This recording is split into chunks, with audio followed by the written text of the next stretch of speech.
आपल्यासोबत वनमंत्री गणेश नाईक सर आहेत. सर, तुम्ही एक पत्र लिहिले मुख्यमंत्र्यांना, ती 14 गावं नवी मुंबईत नाही घ्यावी, काय कारण आहे, का नाही घ्यावी? हे बघा, ही 14 गावं पहिल्यांदा नवी मुंबईतच होती. नवी मुंबई महापालिका झाल्यानंतर त्या लोकांना असं वाटलं की आपल्याला जास्त कर भरावे लागतील, म्हणून त्यावेळच्या नेते लोकांनी ही आग्रह धरून मोर्चे काढून ही गावं तिथून बाहेर काढली. नंतर लक्षात आलं की नवीन नेतृत्वाच्या की बाबा आपलं नुकसान होणार आहे. ते मला भेटले, मला विनंती केली की बाबा आमच्याला सामावून घ्या कुठे, नवी मुंबईमध्ये. आणि मी त्या आमच्या तत्कालीन महापौरांना सांगितलं एक असा ठराव तुम्ही पारित करा आणि त्याच्यामध्ये चर्चा घडवा आणि त्याला अनुमती द्या. त्यावेळेला अट होती की ही कुर्ल्यातून गेलेले भंगारवाले अतिक्रमण हे पहिल्यांदा काढून टाका. पारसी डोंगराला टनेल म्हणजे बोगदा तिथं करा.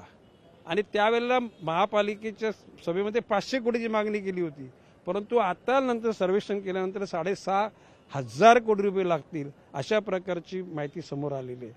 अशा परिस्थितीमध्ये खरं म्हणजे उत्तरेकडून येताना ठाणे महापालिका क्रॉस करून यावी लागते, दक्षिणेकडून येताना पनवेल महानगरपालिका क्रॉस होते. या 14 गावांची नवी मुंबईशी तशी भौगोलिक सलगता नाहीये. असं असताना त्या ठिकाणी हा आग्रह धरला, हा चुकीचा आहे.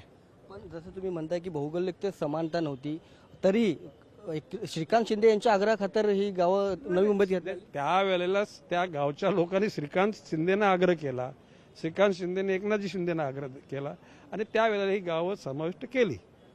परंतु एकूणच आमच्या नवी मुंबईच्या संपूर्ण जनतेवर 6,500 ते 7,000 कोटीचा भुर्दंड येणार आहे. ही बाब लक्षात घेता मी स्वतः पत्र माननीय मुख्यमंत्री देवेंद्रजींना फडणवीसांना दिलं की 14 गावं आमच्या नवी मुंबईतून बाहेर काढावीत आणि त्या पद्धतीनं आता पुढे मी पाठपुरावा करणार आहे. तर एकनाथ शिंदे असतील किंवा तुम्ही असेल, तुमच्यामध्ये शीतयुद्ध सुरू असं म्हटलं तर तुम्ही सत्तेत आहात सोबत. शीतयुद्ध पूर्वी नव्हतं. म्हणजे जनता दरबार हा मी पूर्वीपासून घेतो. या जिल्ह्याचा मी ठाणे जिल्ह्याचा 15 वर्ष पालकमंत्री होतो आणि नवी गणेश नाईक आणि जनता दरबार हे समीकरण आहे. आता अशाला आता या 28 तारखेला पालघरला आहे, पुन्हा नवी मुंबईत आहे, पुन्हा ठाण्याला आहे.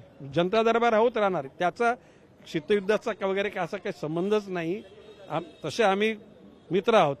फक्त प्रश्न असा आहे की नवी मुंबईच्या जनतेच्या हिताकरता मला आक्रमक भूमिका घ्यावी लागेल आणि ती गरज पडेल तेवढा रस्त्यावर उतरण्याची पण घेईन मी. धन्यवाद सर आमच्याशी बोलल्याबद्दल. तर नवी मुंबईच्या नागरिकांच्या हक्कासाठी आणि त्यांच्या संरक्षणासाठी जर मला रस्त्यावर उतरावं लागले तर उतरेन, अशा प्रकारची भूमिका जी आहे ती गणेश नाईक यांनी इथं घेतलेली आपल्याला पाहायला मिळते.